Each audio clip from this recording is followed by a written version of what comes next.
Thank you, Odette. Okay, so I guess with that, I will kick it off.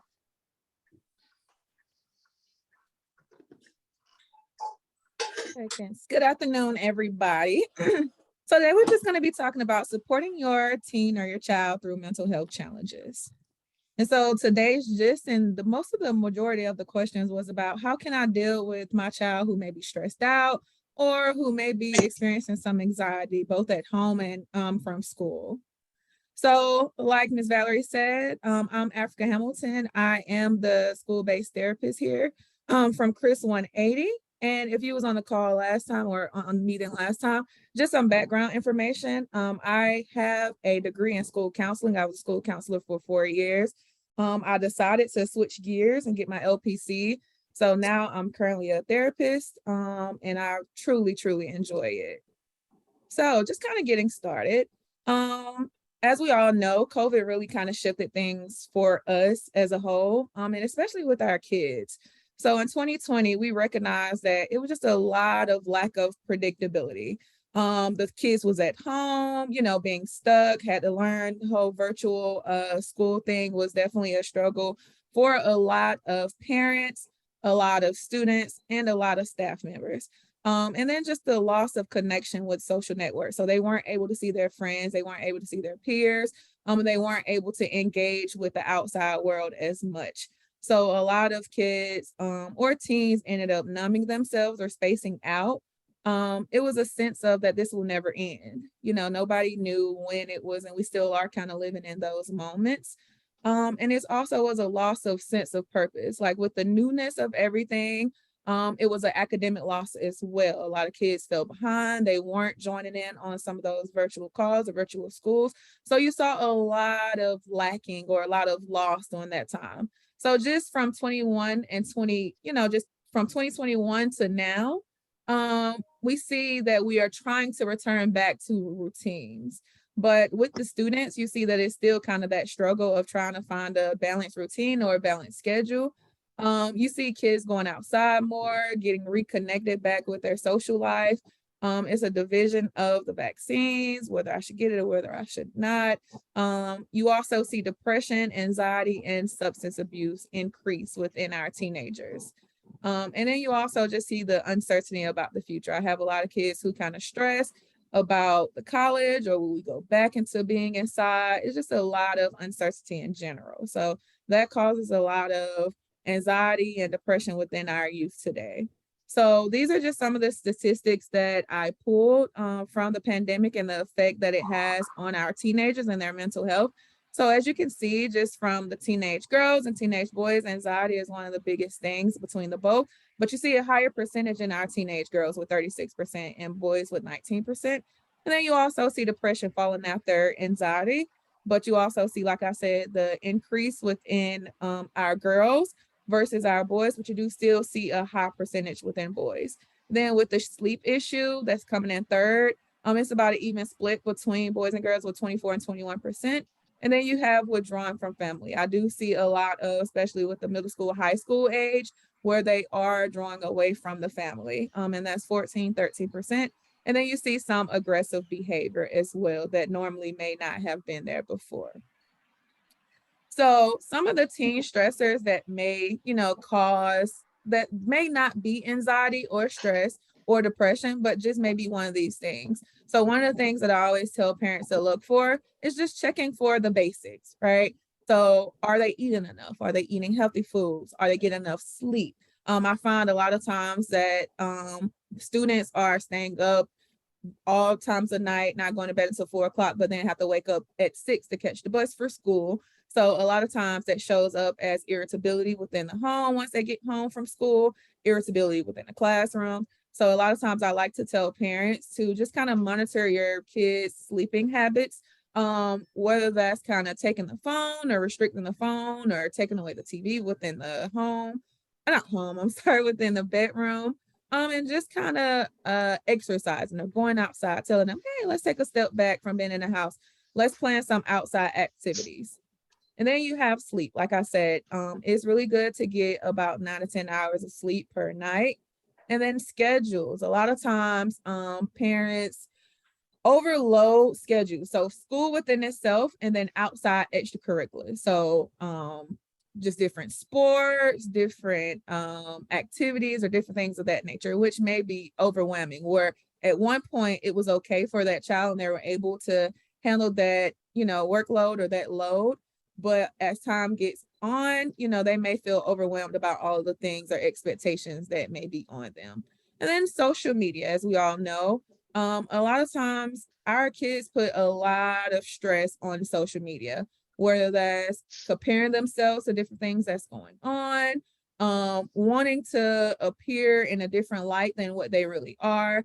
I get a lot of kids that's the bullying that happens on social media is very, very hectic when it comes to Instagram, TikTok, and not necessarily Facebook because they don't use Facebook as much, but I know just the chats that goes on Instagram. So I tell parents all the time to just kind of be vigilant and monitor your child's social media usage and just social media in general, whether that's putting parent restrictions on it, and more so for my 9th and 10th graders versus the 11th and 12th graders. Just because you do want to create some sense of independence, but just kind of having those open conversations about proper social media usage. And I know one of the biggest things I see as well is just pictures and inappropriate videos and inappropriate pictures. So just having that open-ended conversation with your child about those different things will really help. And it's not necessarily quote unquote diagnosable anxiety or stress, but those are just some of the things to look for. And then social isolation. So isolating, wanting to kind of be to themselves, feeling like a lot is going on within the world, and then a lack of autonomy. Like I said, within high school is very big to build that independence and autonomy within your child. So just giving them opportunities to show that they are able to be independent. And you all know your kids. So just kind of based off the trust factor and knowing the level of independence within each of your kids will really help build that autonomy within them. And then, like I said before, just academic pressures. So the pressures of wanting to perform or meet the expectations of their parents. That's one thing that I always hear, where it may be a student that their best may be a C or a B, but their parents like, I want you to have all A's. I want you to do this. I want you to join every club. I want you to do every sport. And it just kind of sometimes becomes a lot for that kid.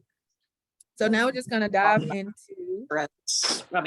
teen stress. Do we have a light bulb that we can change the front? Hey, if you're coming in, could you mute yourself, please? Why is it out? I don't know. Right. So we're going to continue with anxiety. So what anxiety kind of looks like is a normal reaction to stress, right? That everyone feels at sometimes. So all of us sometimes feel anxiety, but when it becomes a problem or signs to reach out for help for your teen is when they can't take a test without the symptoms. So one of the biggest things that I see within school age kids is testing anxiety. So that's one indicator of knowing, okay, maybe my kid may have some level of anxiety, right?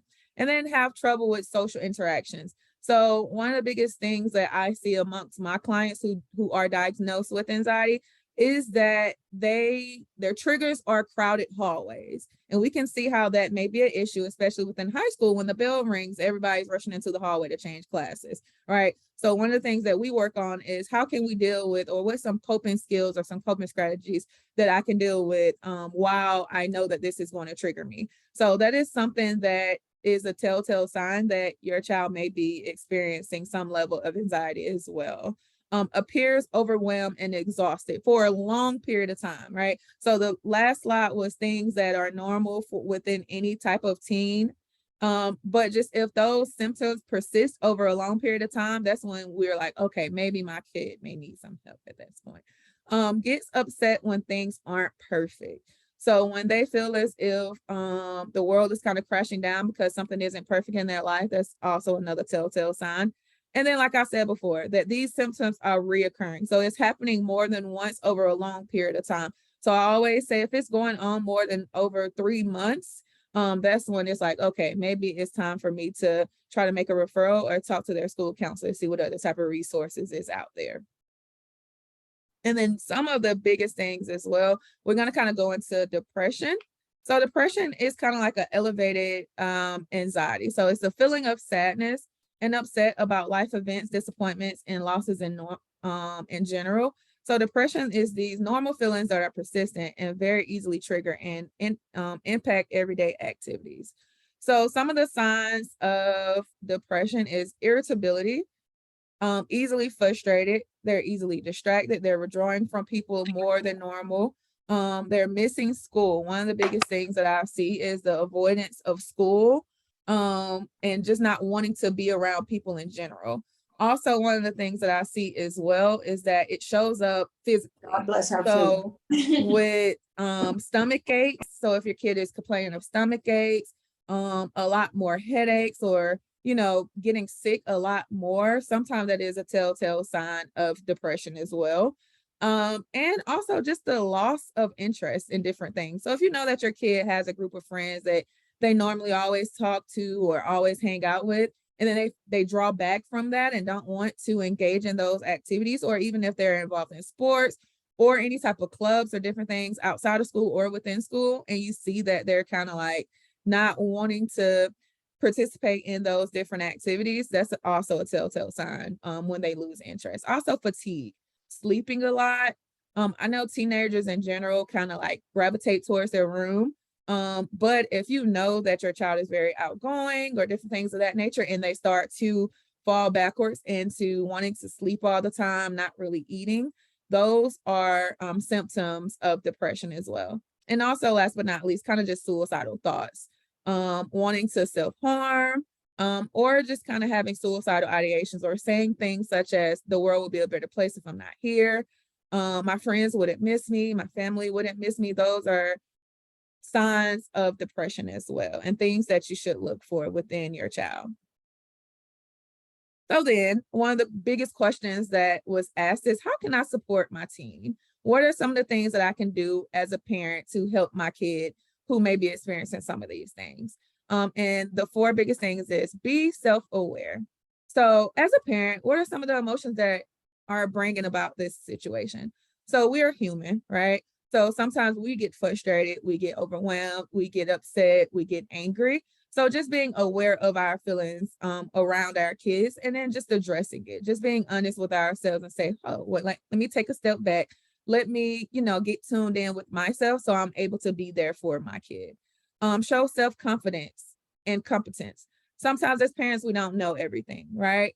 So just saying, okay, I am here for you and we will figure this out together. I think showing that level of vulnerability with your kid shows and goes a long way, because when they're looking at you, it's like, oh my God, my mom thinks that she knows everything. Oh my God, my dad thinks that he knows everything. But just kind of being vulnerable and saying, no, like, I'm here with you and we can figure this out together. I don't know, everything, but I'm also here for you as a parent. And then it's just making your presence available. Even if you don't know or want to talk, or even if they don't want to talk right now, just letting them know, hey, whenever you're available, whenever you want to talk, I'm available, right? And that goes a long way as well. And then help them help themselves. Support them in developing healthy habits and skills. So I always tell parents, a lot of times our kids are watching what we're doing. So just modeling healthy habits and healthy skills, especially when we're upset or when we're frustrated or when we're feeling overwhelmed, they're looking at how are we handling those situations. So just kind of, and if we're not handling it in a healthy way, they tack on those things and develop those skills as well. So just kind of make sure that we are presenting and modeling those good behaviors for our kids a lot of times. So how can we help our teens help themselves? Like I stated before, just helping them to have or keep a regular schedule. So that's with sleeping and with meals. And I know a lot of times, because some parents, we may work late, our schedule may not afford us to eat a meal at 6 o'clock or right after they get out of school, but just keeping something regular for them so they know that it's something consistent when it comes to sleeping and eating meals. And also exercising. So I always say getting outside or just physically being involved, and it doesn't necessarily have to be running a full mile or doing a full hour of cardio, but doing some sort of yoga or just kind of going on a walk around the neighborhood. That tends to help break those thoughts down for that kid. And then just having open conversations about the stressors that they may be going through. And that just shows them that you are there for them. And then support problem solving. So helping them break down certain things that's going on in their life. Like, okay, I see that you're overwhelmed about school. How can we break this down so it will help alleviate some of the things that you're being stressed about? And then so forth and so forth. So like nature, play, and passion, help increase their coping skills. Like I said, maybe like buying them a journal, buying them certain coloring books. A lot of times within my session, and you'll be very surprised, for my boys and for my females, I do a lot of coloring. I do a lot of art activities. I do a lot of play therapy. I do a lot of expressive arts. And you would think even my 12th grade males, who you may think, no, they're not going to do it, but they are always engaged with the activities. It's always just kind of how you present it to them. So just with journaling, with coloring books or different things like that to help them build up their coping resources or build up their coping toolbox. And then just practicing your own self-care. So one of the things that I even kind of teach to the teachers as well, we can't pour from an empty cup. So, and I say this to parents and just in general caregivers. So just learning how to practice self-care within ourselves so we're able to be there and show up for our kids. So this is just a list of apps that I kind of came across to help with teens and health and mental health. So just with mindfulness and meditation, Calm, that's one that I always kind of recommend because it's really good with visualizing and giving like positive affirmations and different things of that nature. Simple Habits is a good one to help them to balance their schedule for teens who are involved in a lot and may get overwhelmed with things they have going on. And then you also have just some free meditations. So that's one thing that I always kind of do with my kids as well, is just kind of sit down and having a moment of mindful meditation. So just some deep breathing things. And this is something that you can do before dinner or just kind of as a family. And at first they may say, oh, this is kind of silly, but once they sit down and actually get into it, it's really, really helpful. And it helps both the parent, caregiver, and the student, or just teens in general. So then you have the behavior and habit aids. So calm harm, the best for students who are struggling with self-harm. So if you know that your kid is struggling with cutting or just self-harming in general, that's one thing that I always recommend. And then mood path. It helps detect symptoms of depression. So this is a video. I'm not going to play the whole thing, but this is one of the techniques that I always teach to my students. And it's just called box breathing. So I'm going to play maybe a couple of seconds of it so you can see. So it's just pretty much learning how to breathe or do deep breathing exercise. So breathing in for 5 seconds and then breathing out for 5 seconds. Really helps kids just kind of control their breathing, helps them get their mind off of certain things that's going on. Can you all hear it? Before I start, can you all hear it?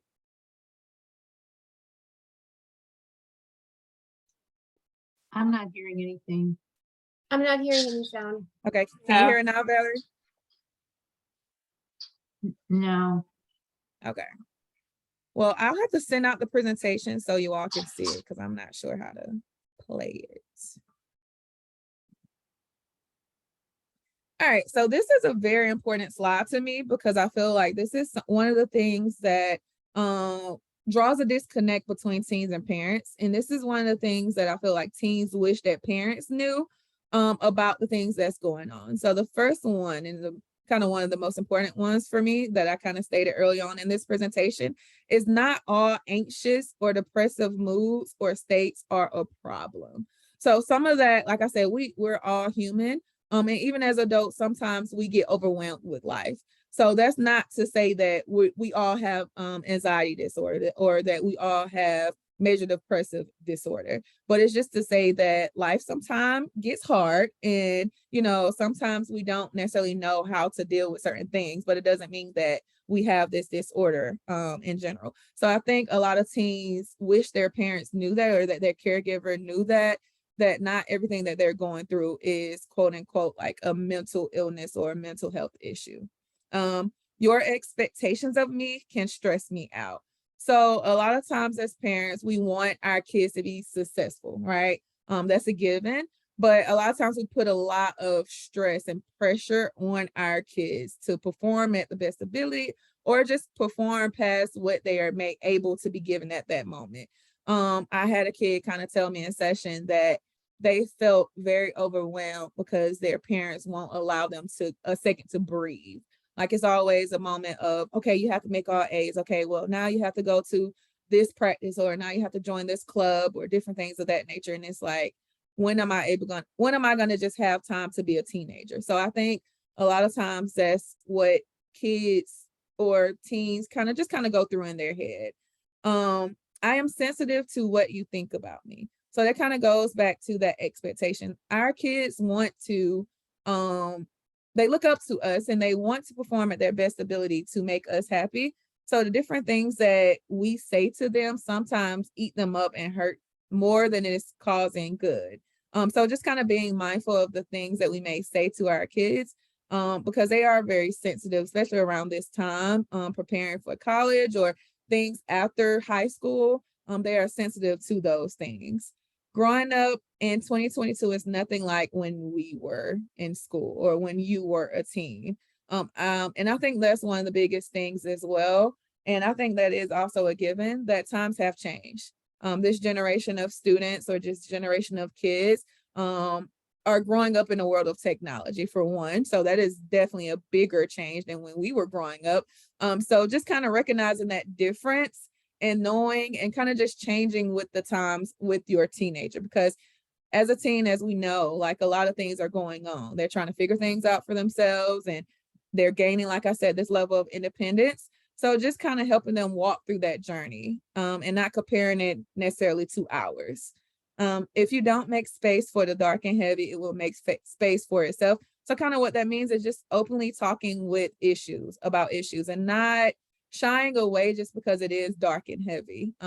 Your kids want you to talk with them about certain things, because if you're not talking with them, then they're kind of getting advice from their friends or other peers, and that may not be the best advice. Sometimes it's almost like the blind leading the blind. So just being comfortable and okay with talking about the dark and heavy.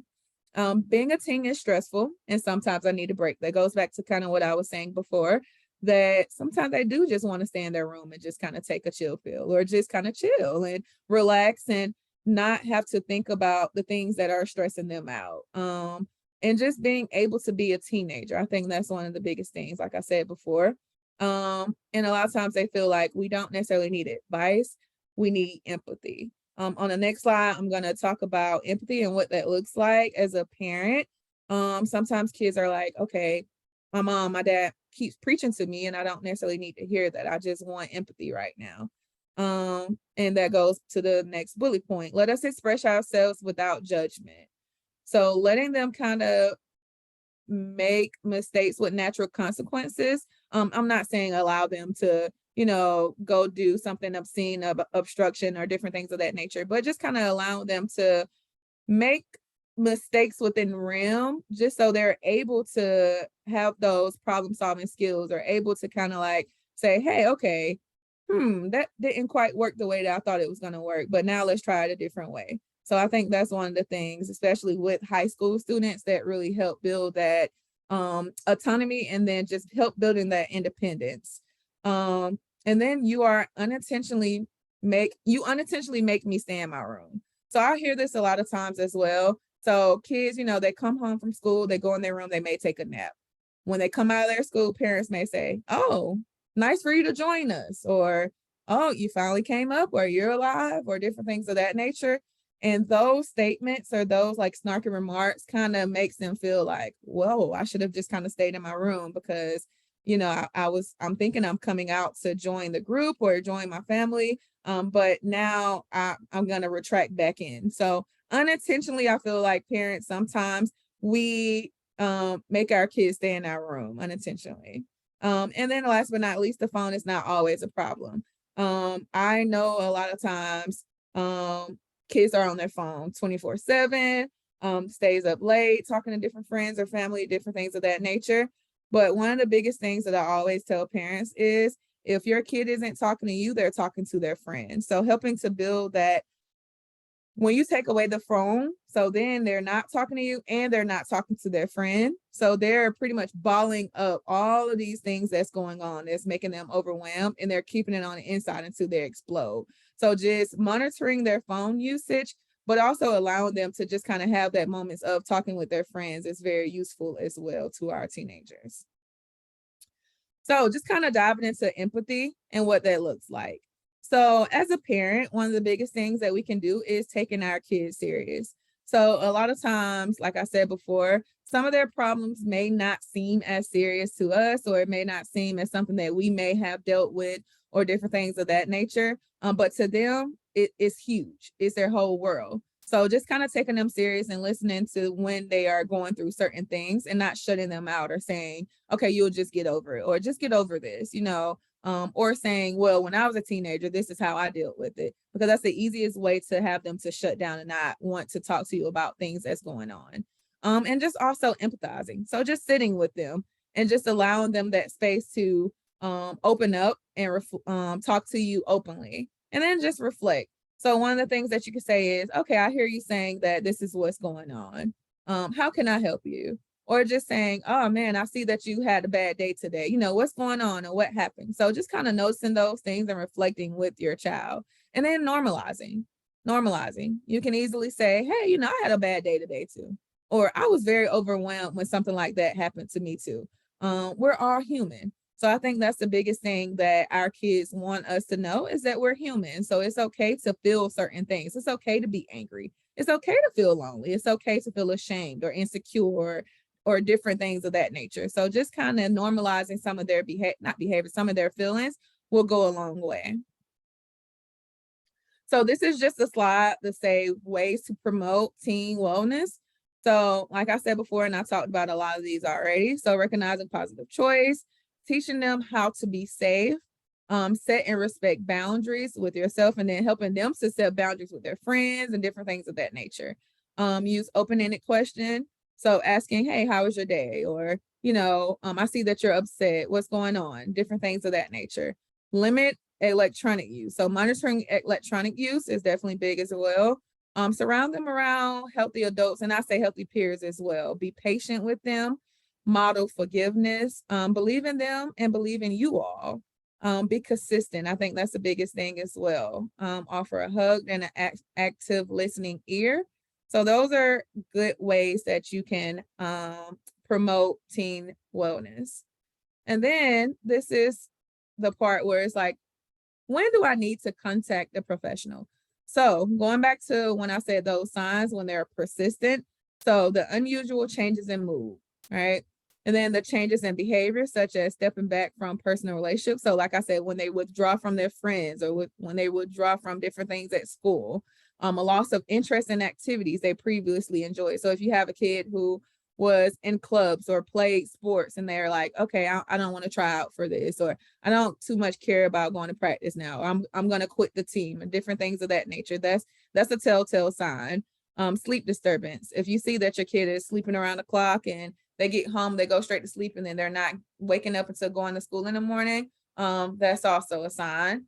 Problems with memory, thinking, and concentration. That's a big one. I have a lot of kids who zone out, or they have lack of concentration, or they don't remember things. That's definitely a telltale sign as well. And then the less interest in school, when they're just like, okay, I don't care about any of this. And you have a kid who naturally or normally was caring about school, then that definitely is. And also change in appearance.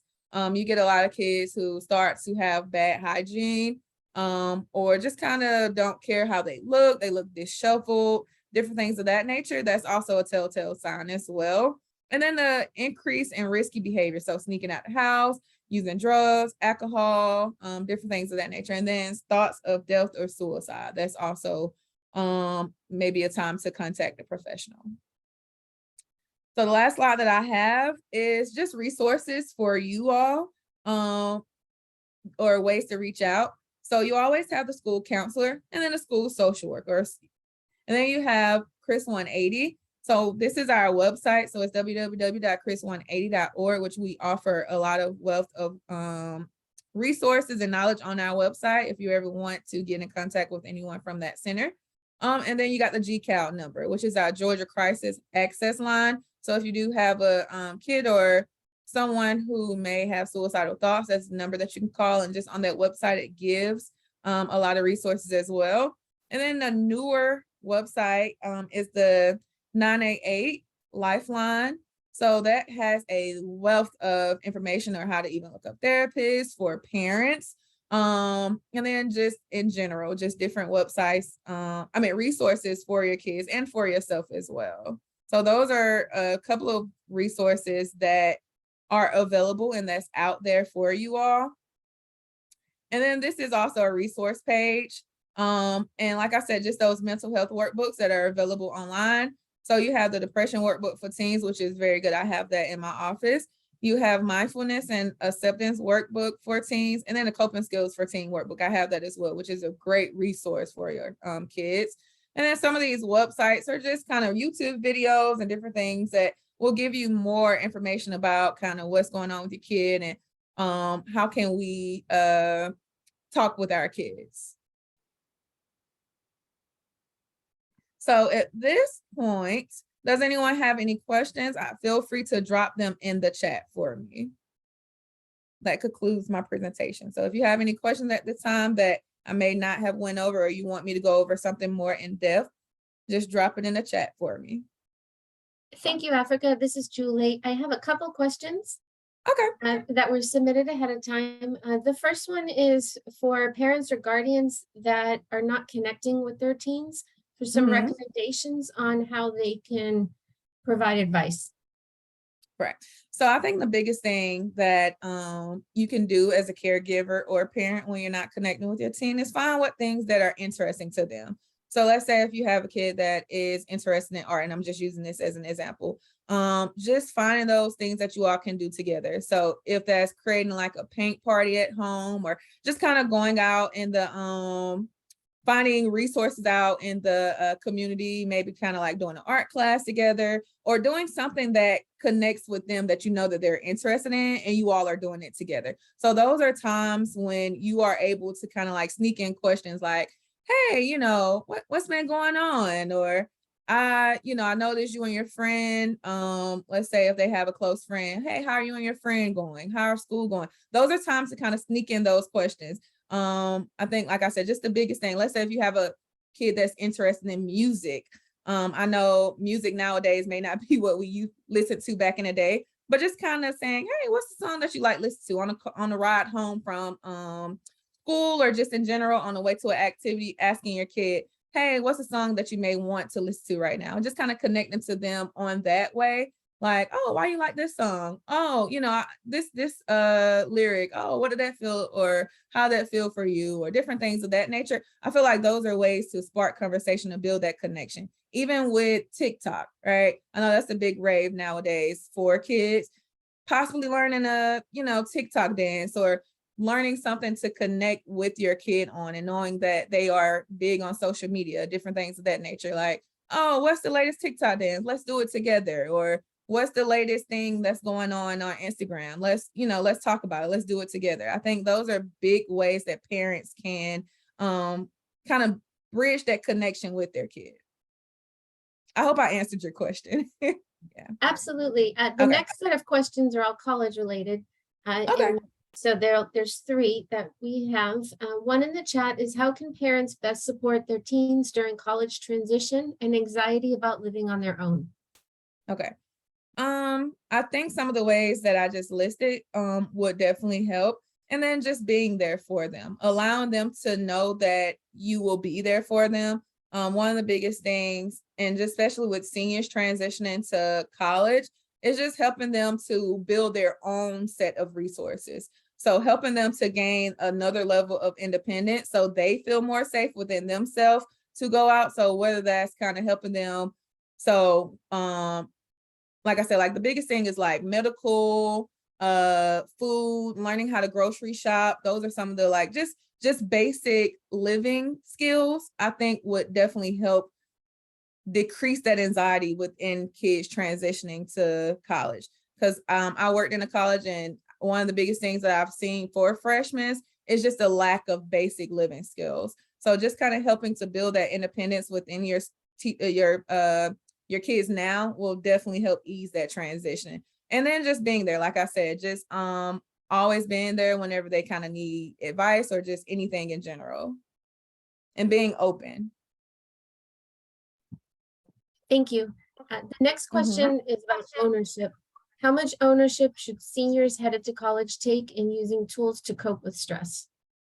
Okay. I think the biggest thing is accountability. So just building that accountability within them. I think it needs to be, so I see a lot of times where parents are kind of signing the kids up for SAT, signing the kids up for ACT, or signing kids up for different things of that nature. I think that would be a good time for you to say, hey, let's walk through this together, instead of just kind of doing everything for that kid, but just kind of saying, hey, this is what this looks like. This is kind of how this process goes, and allowing them to kind of like that goes back to when I was saying, allowing them to make certain mistakes, reasonable mistakes, right? So, but within the realm of their capabilities. And it really helps to create that independence and that ownership for that kid. Thank you. The next question is recommendations for finding a good therapist. Yes. So if you go to, and when I send out the presentation, if you go to the 988lifeline.com, that website has a plethora of resources, and on there it really pinpoints, like if you're looking for, if you're African American and you're looking for another African American therapist, or Hispanic, they have Hispanic resources, they have LGBTQ resources, they have a plethora of resources. So I would recommend that website as a starter point if you're trying to find a good therapist.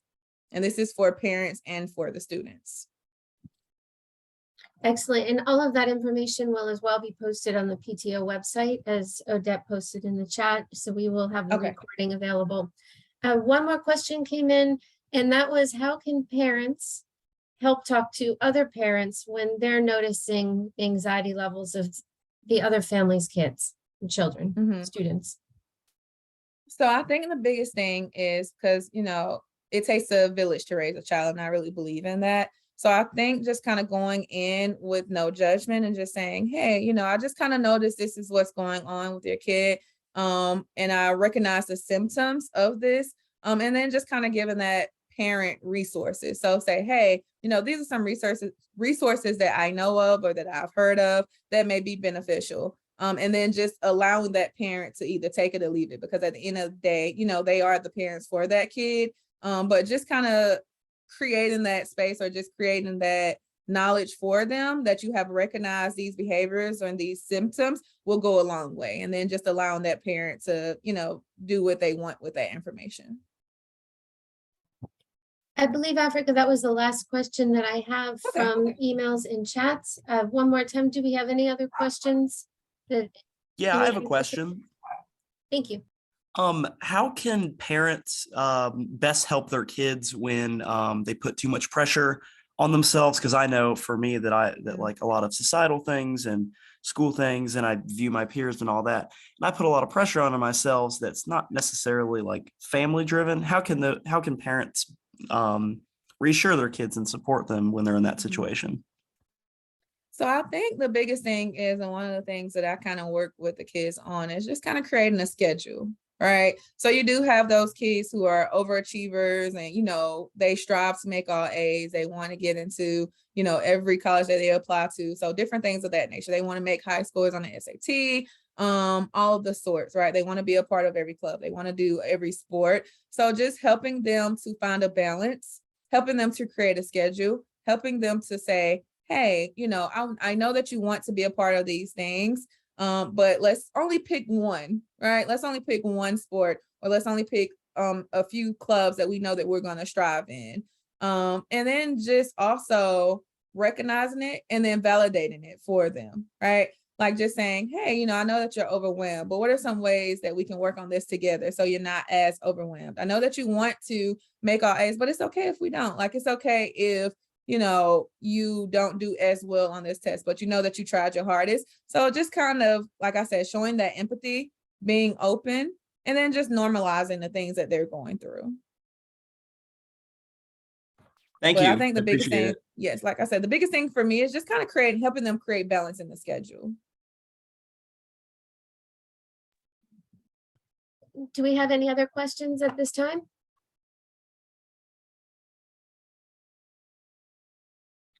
I would like to just share some of the things in the chat. We have a thank you, Africa. Our kids are very lucky to have you. And we have a thank you so much for making this presentation available to us. Thank you again, Africa and PTO. And another thank you. So You all are welcome. oh, thank you, Ms. Hamilton and PTO board for setting this up. Very helpful. And that's from Mr. Joyner. Yes. So thank you, Africa, very much on behalf of the PTO and the parents and students that participated in this call. This was a topic that we've been really looking to let you share, and so that we can best serve our students and the Druid Hills community. So thank you. And do we have any other closing statements that anybody would like to share? We have one more thank you. Great presentation and information. Thank you all for having me. You all are very welcome. And if you have any other questions, I'm going to put my email in the chat for you all again, so you all will have that. Well, thank you, and everyone enjoy your evening. See you all later. Thank you.